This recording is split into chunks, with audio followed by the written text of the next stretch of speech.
काय करताय काकी? मी शेंगा फोडते. हातानं जमत नाही म्हणून मिशनीने फोडते.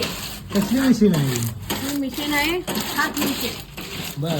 त्याच्यावर मी बी काढते. आणि शेंगा कशा घालायच्या त्यात? हा? शेंगा कशा टाकायच्या? शेंगा टाकायच्या अशा. हे अशा टाकायच्या. बर. अशा टाकायच्या ना असं हलवायचं. नंतर पाकडून बी काढायचं त्याचं. आणि ते शेताला नेऊन टोकायचं. मग तेव्हा शेंगा येत्या. बर. अशी मेहनत करायला लागते तेव्हा शेती पिकते. बरोबर आहे? हा. अशी मेहनत करायला लागते तेव्हा शेती पिकते. घरात बसून काय मिळत नाही खायला काम केल्याशिवाय.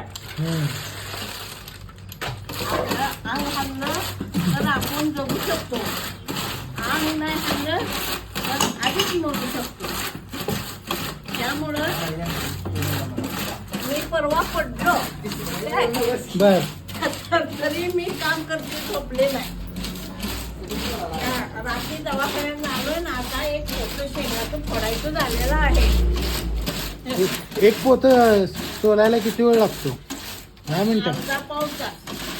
बर. आणि जेवायचे आहे. जेवल्यानंतर अनेक फोडायचं. पुन्हा पाकडायचं. पुन्हा यस. बारीक साईडला काढायचं. मोठं साईडला काढायचं. डाळी साईडला काढायच्या. याप असते शेतकऱ्याचं. माणसाला वाटतं शेती पिकते पण ते कष्ट करायला लागल्याशिवाय मिळत नाही. मिळत नाही. कष्ट लागतंय. आईचं काय पिकत नाही. होय. म्हणून माणसांनी आता भगवण झाले. घर शेंगाने भरलेलं आहे. होय. त्यामुळं ती माणसं त्या डोळ्यात खुपतंय. त्यांना वाटतं हा. आमच्याच रानात पिकतं. बर. बरं आम्ही 40 वर्ष झालं हा. हे केलंय. रानं लोकांची केली ती. हा. त्याला कष्ट करायला लागतं आणि मग ते पिकतं. बरोबर.